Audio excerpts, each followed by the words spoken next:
Hello बच्चों, तो आज हम पढ़ाने जा रहे हैं कॉम्बिनेशन ऑफ रेजिस्टर्स। इन रेजिस्टेंस को हम कनेक्ट कर करके छोटी से बड़ी सीरीज के सर्किट बना सकते हैं। तो अब जैसे मान लो रेजिस्टेंस हमने जोड़ना शुरू किया, फिर हमने कितने भी जोड़ दिए तो इफेक्टिव रेजिस्टेंस कितना आया। ठीक है, जैसे कि नॉर्मल एक बाल्टी पानी में अगर आप एक गिलास से पानी भरते हो तो 10 गिलास भरोगे तो टोटल बाल्टी में कितना पानी होगा। अब नॉर्मली प्लस कर लोगे, तो ऐसे कुछ ऐड करने के कुछ तरीके होते हैं। सबसे पहली बात, अगर हम कनेक्शन की बेसिस पे करें तो रेजिस्टेंस का कॉम्बिनेशन बेसिकली दो टाइप का होता है। ठीक है, कॉम्बिनेशन की बेसिस पे बात करें तो पहला होता है सीरीज और दूसरा होता है पैरेलल। ठीक है, अब सीरीज और पैरेलल आपको पहचानना आना चाहिए। तो सबसे पहली बात, एक रेजिस्टेंस का वायर एक एंड दूसरे एंड से एक दूसरे एंड से कनेक्ट है। जैसे इस पेन को मैं कनेक्ट करने की कोशिश कर रहा हूं तो ये सीरीज कनेक्शन कहलाएगा। यानी एक का हेड दूसरे के टेल से कनेक्ट कर दो। अगर मैं इस कैप को हेड मान रहा हूं और इसके पीछे को टेल मान रहा हूं तो क्या होगा, एक का हेड दूसरे के टेल से कनेक्टेड होगा, इसका मतलब है सीरीज। यानी एक के ऊपर एक ऐसे कनेक्ट करते चले जाए। पैरेलल की बात करें तो सारे हेड एक साथ और सारे लेग एक साथ, तो हेड हो गया। तो अगर मैं सीरीज की बात करूं, रेजिस्टेंस को बेसिकली एक ऐसे ऊंची नीची लाइन से, हार्ट बीट लाइन से इसको रिप्रेजेंट किया जाता है। ठीक है, अगर दूसरा रेजिस्टेंस इसके साथ ऐसे ही ऐड कर दिया जाए तो ये कहलाता है सीरीज कनेक्शन। पैरेलल कनेक्शन में एक रेजिस्टेंस लें और उसके साथ में दूसरा रेजिस्टेंस ऐसे ही कनेक्ट कर दें। ठीक है, अब इन दोनों रेजिस्टेंस को एक कॉमन आउटपुट दे दें, तो ये R1 और ये R2 हो गया, ये R1 और ये R2 हो गया, मान लो नाम। तो पैरेलल और सीरीज में कुछ ऐसा होता है। बट अब इनको ऐड करने का तरीका क्या ध्यान देना है। देखो, आप घर से 10 रुपए लेके निकले, 4 रुपए की आपने आलू खरीदा, 4 रुपए की आपने गाजर खरीदी। आपने सब्जी कितनी खरीदी, 8 रुपए की। घर से लेकर कितना निकले थे, 10 रुपए। तो ये 2 रुपए मतलब कितना का आपने के पास पैसा कितना बचा। तो जनरली क्या करो, 10 माइनस 4 प्लस 4 8। ठीक है, या फिर 2 रुपए के आपने ऑटो में लगा दिया तो टोटल पैसा कितना हो गया, 10 हो गया। लेकिन आपने पहले कितना था, पहले मान लीजिए यहां पे 10 रुपए था, 4 4 प्लस 2, तो ओवरऑल इस एंड पे कितना पहुंचा, पहुंचा तो 10 ही ना, मतलब जितना आपके पास पैसा था। कहने का मतलब ये है कि जो चीज डिवाइड हो रही है उसको ऐड करना है।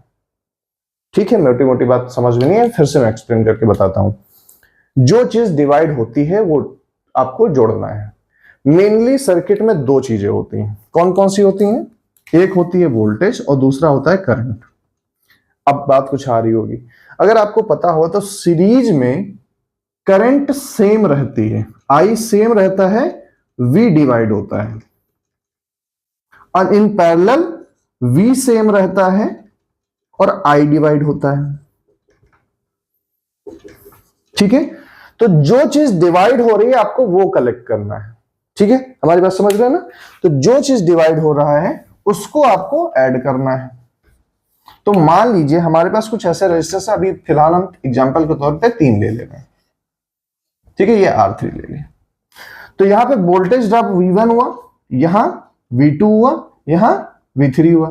करंट जो आई थी वही पहुंचेगी यहां पे I, यानी I में कोई चेंज नहीं आएगा। सीरीज में करंट जो होती है कांस्टेंट हो जाती है, करंट में कोई चेंजेस नहीं आता है, जो आएगा वोल्टेज में करंट। तो जो चीज डिवाइड हो रही है आपको उसको ऐड करना है। तो मैं अभी फिलहाल सीरीज के लिए फॉर्मूला बता रहा हूं। तो इसमें क्या करेंगे, टोटल वोल्टेज यानी वी नेट कितना हो जाएगा, वो हो जाएगा V1 plus V2 plus V3।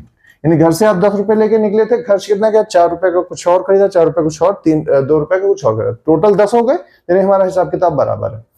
अब जरा ओम्स लॉ को भाई पढ़े, किस दिन काम आएंगे। तो ओम्स लॉ क्या कहता है, V equals to IR।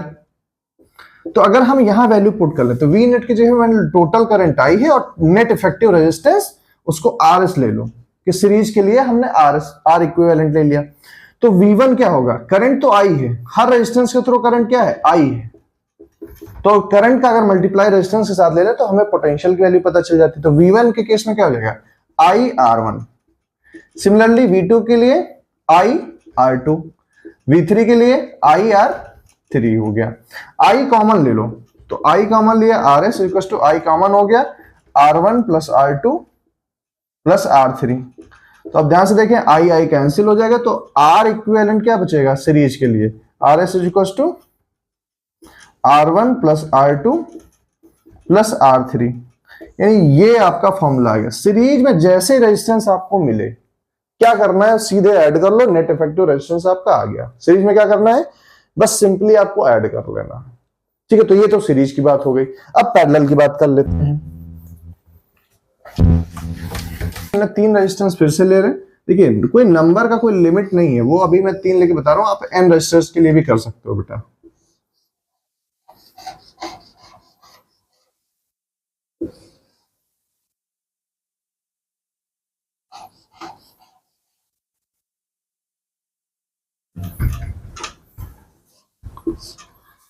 R1 R2 R3, ठीक है। अब यहां पे देखिए पैरेलल की खास बात ये होती है कि वोल्टेज नहीं डिवाइड होता है, वहां पे डिवाइड हो जाएगी करंट को। अब क्योंकि कुछ रास्ता इधर भी जाना है, कुछ इधर ट्रेवल करना है, कुछ इधर ट्रेवल करना है।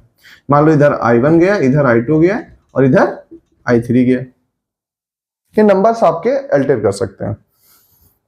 हमने क्या बोला, जो चीज डिवाइड हो रही है उसको आपको ऐड करना है। सीरीज में क्या हो रहा था, वोल्टेज डिवाइड हो रहा तो वोल्टेज ऐड किया। पैरेलल में क्या हो रहा है, करंट डिवाइड हो रही तो आप करंट डिवाइड करेंगे, मतलब करंट टोटल करेंगे। तो मान लो यहाँ पे इनिशियल करंट आई रही होगी और यहाँ पे डिवाइड होने के बाद फाइनल करंट आई मिल रही होगी, तो अब क्या करिए, करंट को ऐड कर लिए। तो आई नेट कितना हो जाएगा, आई आपका हो जाएगा I1 plus I2 plus I3 हो गया। अगेन फिर से ओम्स लॉ की मदद लेंगे, तो V इक्वल्स टू IR होता है, तो I इक्वल्स टू क्या हो जाएगा, V अपॉन R हो जाएगा। अब ध्यान से देखो, I है तो यहाँ पे नेट पोटेंशियल जो होगा वो V ही होगा, तो V अपॉन R हो गया। अब I1 को क्या लिख सकते हैं, चूंकि वोल्टेज तो सेम है तो V अपॉन R1 लिख सकते हैं, प्लस V अपॉन R2 लिख सकते हैं, प्लस V अपॉन R3 लिख सकते हैं।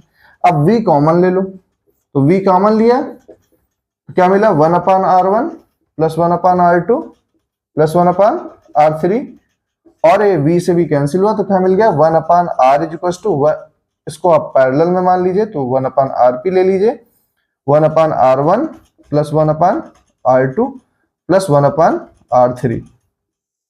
तो फाइनल फार्मूला आपका ये आ गया। अगर पैरेलल में लेंगे तो रेजिस्टेंस की वैल्यू घटती है, सीरीज में लेंगे तो रेजिस्टेंस की वैल्यू बढ़ती है, ठीक है।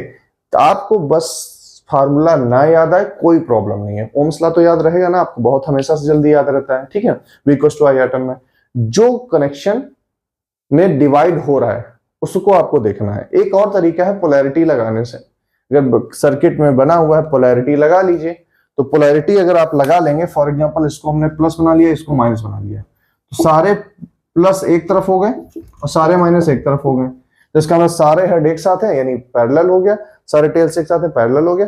अगर अल्टरनेट प्लस माइनस मिल रहा है तो इसका मतलब क्या हुआ, एक सीरीज में है, ठीक है।